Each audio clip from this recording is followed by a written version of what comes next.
Minister Malcolm, when you broke with Elijah Muhammad back in March, you said it was because the black Muslims were too narrowly sectarian and inhibited, and because Elijah Muhammad had become blindly jealous of you and the personal following you had gathered. I said the first part, but the last part, I didn't say that Elijah Muhammad himself had become blindly jealous. I mentioned that it was his family and the officials in Chicago. Everything that I said always was designed to protect Mr. Muhammad himself, primarily because the image that he had created was the image that enabled his followers to remain strong in faith and things of that sort, and I didn't want to see any adverse effect or negative result develop in the faith of all of his followers. But actually, despite the fact that I tried to protect the Muslim movement, if you'll notice, they used their newspaper to slander me and to label me as a hypocrite and as a rebel, and Mr. Muhammad himself said that I defected. Well, in reality, I never even left the Muslim movement. They put me out, and they put me out because of what I knew, and what I knew was told to me by Mr. Muhammad's son, Wallace Muhammad himself. They put me out and they put him out.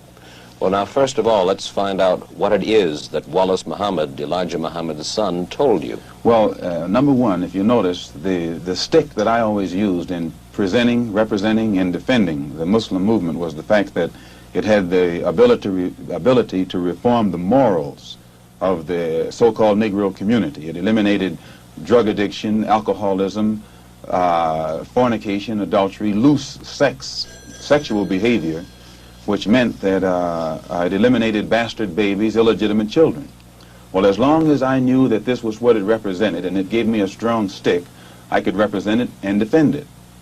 But we had a law which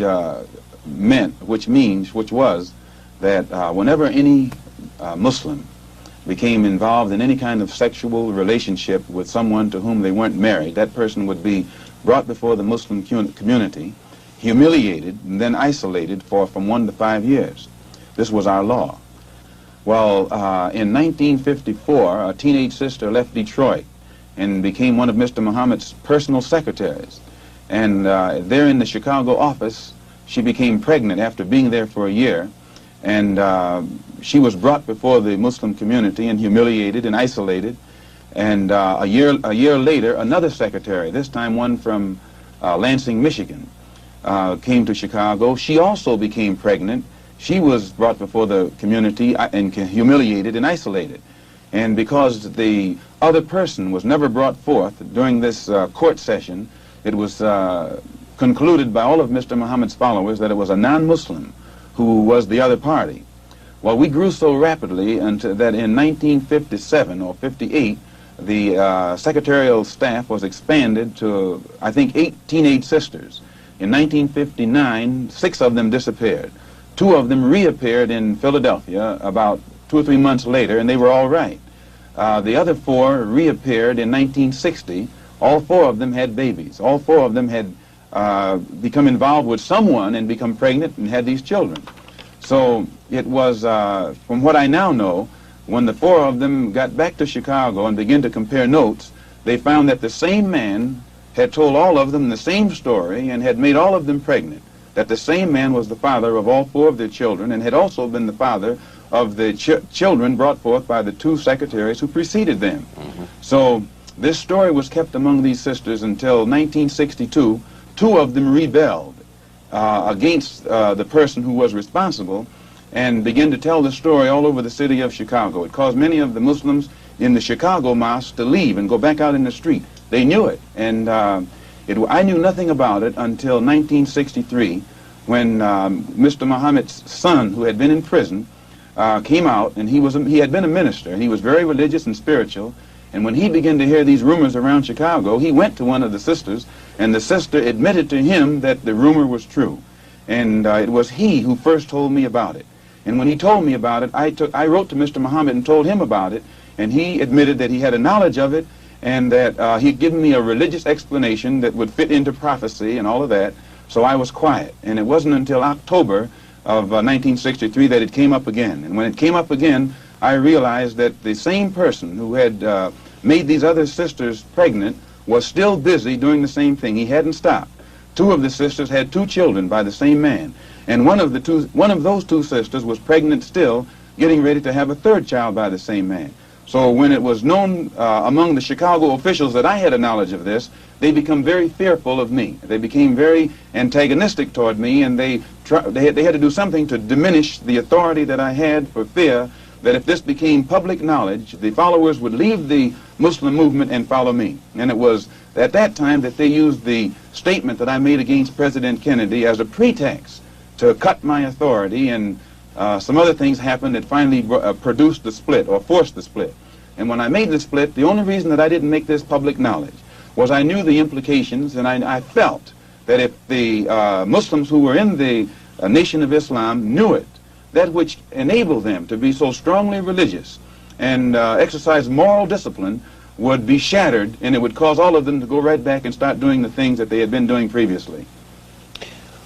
Who is the father of all of these various children whom you have enumerated?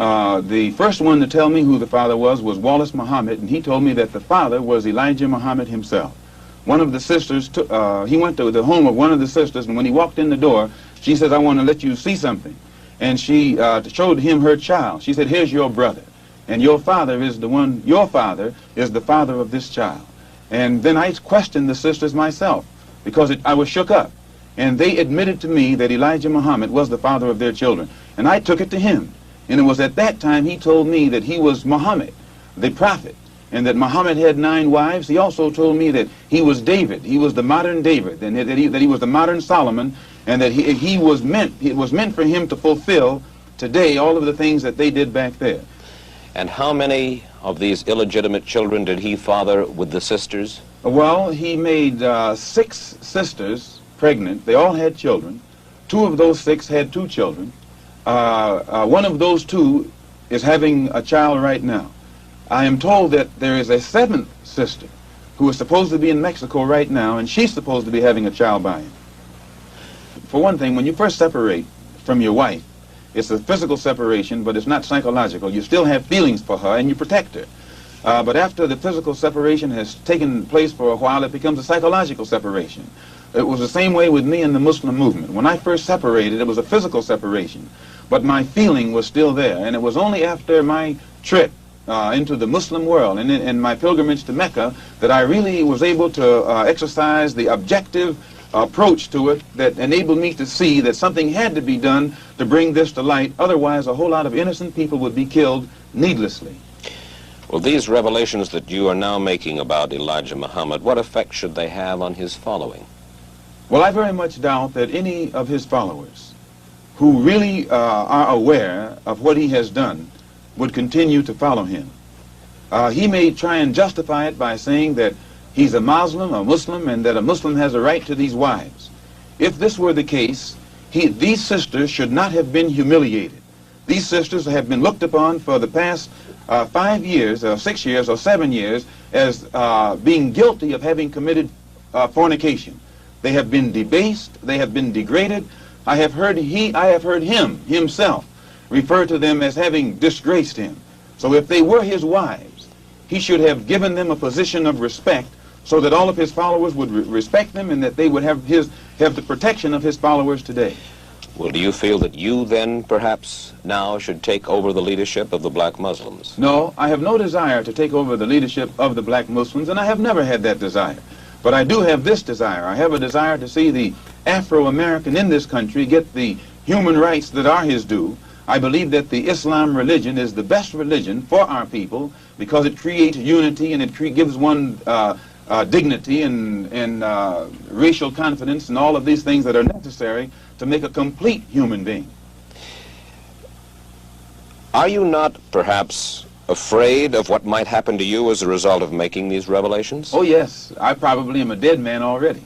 What do you mean? Well, when you understand the makeup of the Muslim movement and the psychology of the Muslim movement, as long as if I myself, by having confidence in the leader of the Muslim movement, if someone came to me and I had no knowledge whatsoever of what had taken place, and they told me what I'm saying, I would kill them myself. The only thing that would prevent me from killing someone who made a statement like this, they would have to be able to let me know that it's true. Now, if anyone had come to me other than Mr. Muhammad's son, I never would have believed it, even enough to look into it.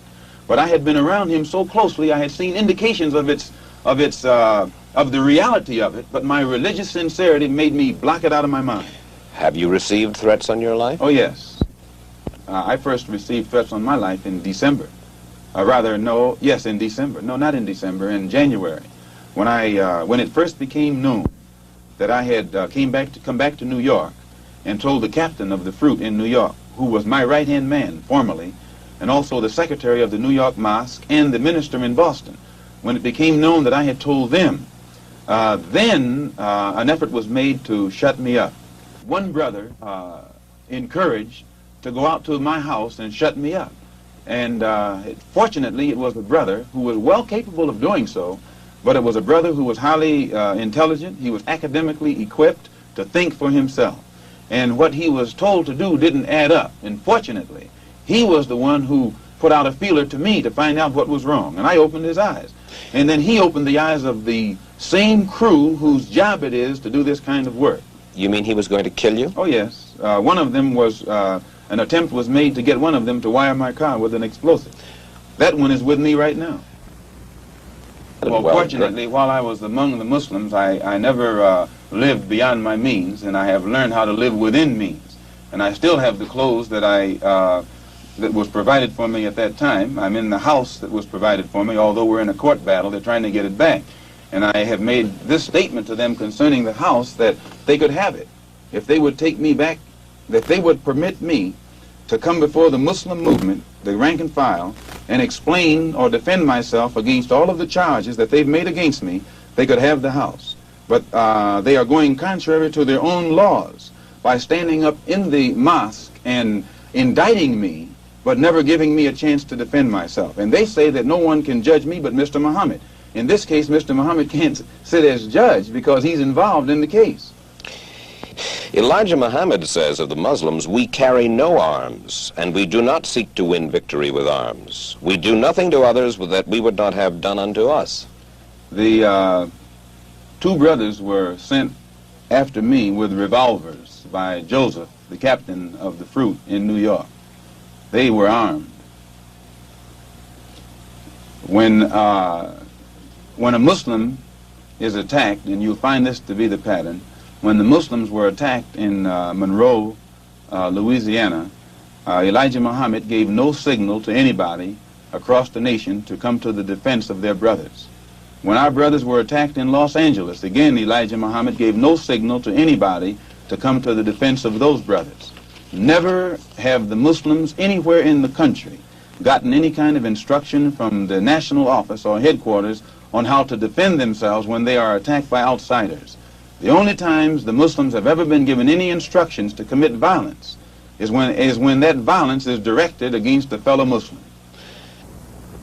His followers are violent against Negroes.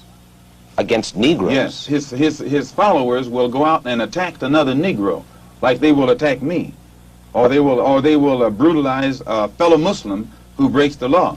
But you don't find those same followers going out and becoming involved in the Negro struggle in any way whatsoever. Now, the violence that he accuses me of is my tendency to want to participate in the struggle of the Negro at all levels. This is what he calls violence. One question before we go further with that. Has Wallace Muhammad left the black Muslims? Wallace Muhammad was put out of the Muslim movement right along with me. As far as you are concerned, you will accept the fealty, if you will, of any Negro anywhere under any conditions? You have to define fealty. You want them to give you their loyalty? Not me, their loyalty. I'm not seeking for the loyalty of any Negro, but I am seeking that for Negroes to learn how to be loyal to themselves. And when the Negro learns how to be loyal to himself, our problem is pretty well solved. Minister Malcolm, you have suggested that there are all kinds of movements in Harlem growing that you and I don't know about? Oh, yes. Frustration itself has been sufficient, all that was necessary to make Negroes realize the importance of banding together and Negroes are banding together. Banding together in what kind of movements? Different kinds of movements, all kinds of movements, and they remain almost invisible. They remain almost unknown, but yet they are there. When I say invisible, I mean invisible in the sense that their existence is unknown, and no matter how much you try and track them down, you can't find them. And never try and find them through the Negro leaders. The Negro leaders are famous as apologists. If you recall, one of the most famous Negro leaders in 1959 was asked by you about the black Muslim movement. And he said he knew nothing about it. And the next moment you flashed a picture on the screen with him shaking hands with me. So if you will recall. So this is their policy. This is their attitude or their reaction. They never know what's going on in the Negro community. And what form will the activities of these various so-called invisible movements take in Harlem this summer? An example. Commissioner Murphy. Almost every statement that Commissioner Murphy makes would give you the impression that he's encouraging the police, rank-and-file policemen, that to take whatever method or measures necessary to hold the Negroes in check. He feeds the type of statistics to the white public to make them think that Harlem is a complete criminal area, that everyone is prone toward violence. This gives the police the impression that they can then go and brutalize the Negroes or suppress the Negroes or even frighten the Negroes. Whenever something happens, 20 police cars converge on one area. This doesn't frighten Negroes. So it means that someone is either misinforming Commissioner Murphy and making him use tactics this year that he would not use 4 years ago, or that the former policeman Kennedy would not use. And this force that is so visible in the Harlem community creates a spirit of resentment in every Negro. They think they're living in a police state and they become hostile toward the policeman. They think that the policeman is there to be against them rather than to protect them. And these thoughts, these frustrations, these apprehensions automatically are sufficient to make these Negroes begin to form means and ways to protect themselves in case the police themselves get too far out of line. You have called for self-defense units, rifle clubs, yes, ready to execute on the spot those who threaten Negroes. I don't think that I said that. Yes, you did. No, I don't think I said that. All right. I have called for rifle clubs, that I think Negroes should, in areas where the police, whether it be federal, state, or city, have proven their inability or their unwillingness to defend Negroes, the lives and the property of Negroes, then it's only intelligent and it's only right that Negroes protect themselves, and I have encouraged them to buy a rifle and a shotgun, which according to the Constitution is legal. For what purpose? Not buy a pistol or something like that, but a rifle or a shotgun, which is constitutionally legal. For what purpose? So that at any time, anyone makes any effort whatsoever to brutalize them or attack them or endanger them, they should have something to defend themselves. And in a country that spends, I think, $50 billion a year for defense alone, I'm shocked that there's apprehension over Negroes trying to do something to defend themselves. Well, who will determine when the Negro is endangered? I think that if the government is concerned, instead of being so worried about what the Negro is going to do, the government should stop dragging its feet and take the initiative necessary to eliminate the injustices that frustrate Negroes and drive them into a method of defense such as this. You've said, Minister Malcolm, you have to expect the Negroes to rise up sooner or later.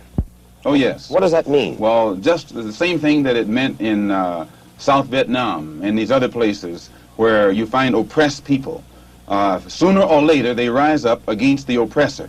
When the Jews were being brutalized in Poland, there came a time when they couldn't take it anymore, and they fought back. They didn't have too much to fight with, but they fought back. And I think every oppressed people, no matter how meek and humble they are, after you drive them so far, they're going to strike back. Well, does that mean that you expect to organize battalions or paramilitary units in various Negro ghettos around the country and establish this coming summer for violent action? No, but I think that most Afro-Americans, so-called Negroes, have reached the point of no return and are taking it upon themselves to be prepared if the necessity ever arrives where they will have to do something to defend themselves. Well, there was talk a month ago, you remember, of a group in Harlem called the Blood Brothers, who left the black Muslims when you did, and then later parted company with you we are told, because the tactics that you espoused were too mild. What do you know of them, the Blood Brothers? Well, I certainly wouldn't apologize for them. I think that the approach, if such a group as Blood Brothers exists... Does it? I say, well, I think all Negroes are blood brothers. Every Negro I know is my blood brother. Oh, but Minister Malcolm, we're talking about a group said to number up to 400, probably more, who confess themselves to be anti-white as you are. They disbelieve in nonviolence as you do. One group among them is said to believe in violence, even in murder, almost for violence sake. Another group among them are said to believe in violence only for retribution, to strike back. Well, if such a group as the Blood Brothers exists, it doesn't shock me. I would only be shocked at white people being shocked, because the conditions that prevail, Mike Wallace, are such that it's a miracle that such group hasn't formed a long time ago. But do they exist to your knowledge? I think every Negro in Harlem is a blood brother, whether he admits it or not. Where you find dissatisfied Negroes, that's Harlem. And whereas 20 years ago, when you'd have a little race riot, it was confined to a community. Today, Mike, if you have any kind of racial explosion, it will engulf the entire city, and it will have a chain reaction effect of spreading from city to city and on an international scale from country to country.